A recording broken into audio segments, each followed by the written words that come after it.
Right, so in art today, you're going to need a pencil, a piece of paper, or your book. Now, your book might work quite well today. It's a little trick that you can use because it's got lines on it. You're also going to need a ruler.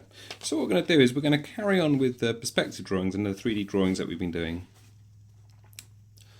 and try and put a few of those different ideas together to make something which I think is pretty good. Now, what you want to do is get your hand. If you're right-handed, like I am, use your left hand. If you're left-handed, then use your right hand. So whichever hand you don't write with, you want to put it on your piece of paper nice and wide. Find a good angle. I like to put it on, I don't know, maybe like that. Then what you're going to do, really lightly, because you're going to have to rub this out when you've finished, with a pencil, is draw around your hand. Now, I promise you that this gets a little bit more interested than times in year 2 when you would have drawn around your hands. But really, really lightly. I'm going to do it slightly heavier, perhaps, just because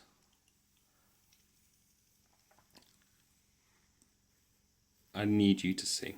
And then you can go all the way down your arm if you like that. Okay, so there we go. You may not be able to see it that clearly, but there's a handprint.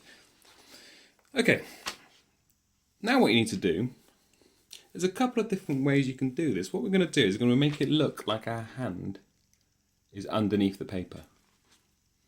There's a couple of different ways you could do it. I'm going to show you. So if you were just doing it in pencil first, now here's why using your book might be quite good, because it makes it look like your hand is going to be under here. You can actually use the lines that your textbook already has.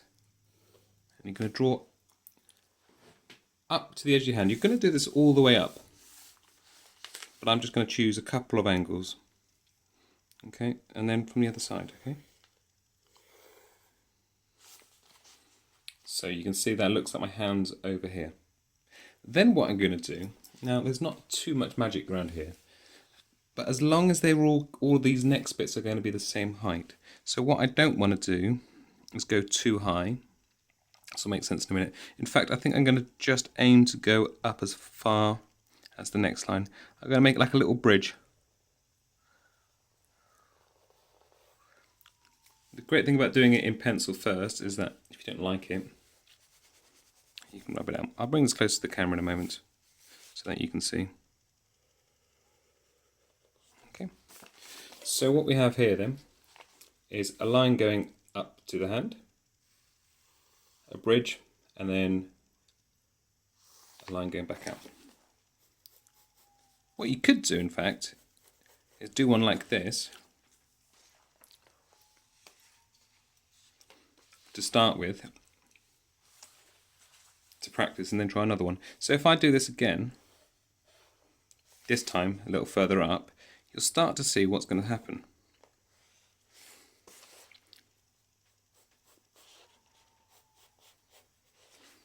Okay, so already it looks like things are happening. When you get to the fingers, it's important that you do exactly the same with the fingers. So here's my line here, but remember you fill in the gaps as well.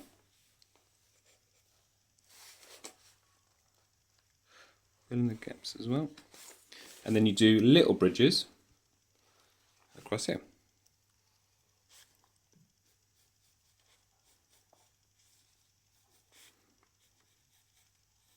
Or even if they're very short, keep them the same height. So that one's way too short. So they should all be the same height. So they're about one line high.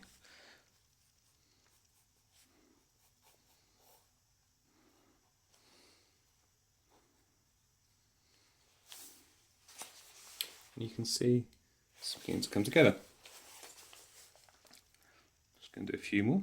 I might pause the video here and do a couple more and then come back to show you how they've got on. So you should be able to see now that the hand is just about starting to take shape, starting to look 3D. I've gone all the way up the top. You could go all the way further if you liked. But just a reminder that when you get to your hand, regardless of how wide it is, you always go up the same distance. So these heights are the same as these heights. They're going to carry on all the way to the bottom. And then we'll have a look at different ways that we can increase its 3D-ness and a couple of ways to colour it in. So I'll be back again in a minute.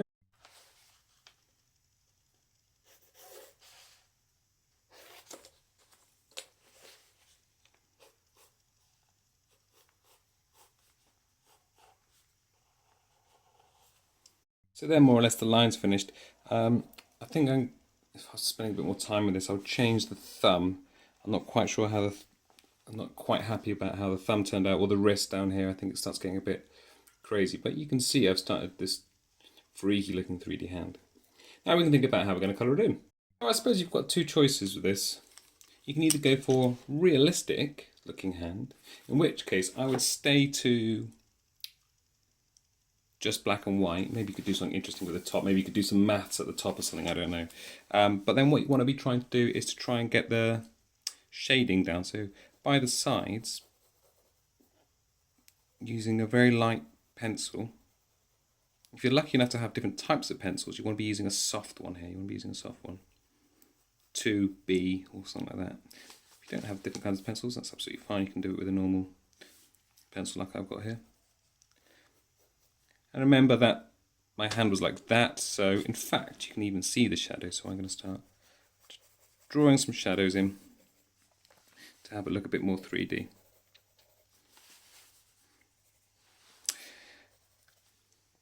So take your time with this, don't do what I've done and rushed it, but as you can see, you can't see it from where this camera is, but the light is actually there. So you can see that although there is shadows technically all the way around, there's much more shadows on this side.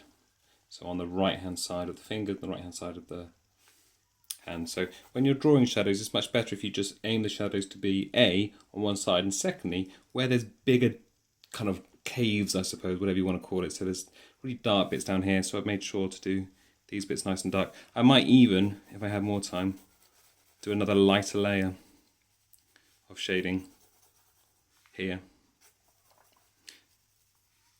depending on how I was thinking, how I was feeling. And like I said, you could put something like, you could do some maths up there to make it look like it was a real school, some real schoolwork or something like that. I'd also probably finish off those lines. But I'll show you some examples anyway. There we go. You could do this forever, couldn't you? You've got 2 lessons for this, by the way, so no need to hurry.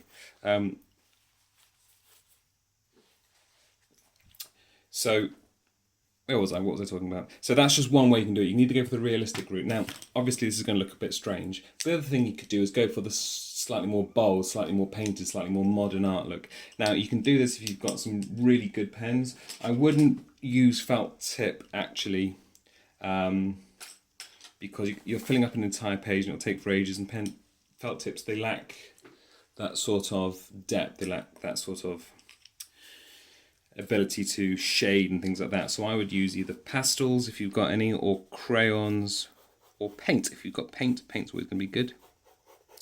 And what I'm doing here is I'm just making these lines nice and bold, and I'm going to just make it stripy. I'm going to choose a colour scheme that I know works. Green, yellow, you can't really see that from this light, but that's purple, believe it or not. Green, yellow and purple. I know that works because that's the colour of Wimbledon. So if you like sport, green, purple and yellow reminds me of Wimbledon. And then what I'm going to do is shade in, so I've got some nice stripes. Like this. Again, you can change the shade, so maybe you want to go slightly thicker when you're going over the hand, slightly lighter when you're on the table or wherever it is on the page. Or you can do it the same over. Here we go, I've started colouring it in these different colours. I'll take my time and start building that through, but I don't think I need to do the whole thing right now. Like I said, we do have 2 weeks. So the idea is that you do a couple of these, try different methods, try your hand in different positions. Remember, do it in pencil first, because if there's a line you don't like what I'm going to do when I carry on with this, I'm going to delete these thumb lines. But as long as The idea being it looks like your hand is coming out of the page, so as long as the lines all attach the correct other lines, that's fine. And your hand is roughly, more or less, the same height, so the bumps need to be, the little bridges need to be roughly the same height. It doesn't have to be exact, so you can see here I've missed the line a little bit there, and I've gone over a little bit here. That doesn't matter because obviously your hand isn't identical, just do the best you can.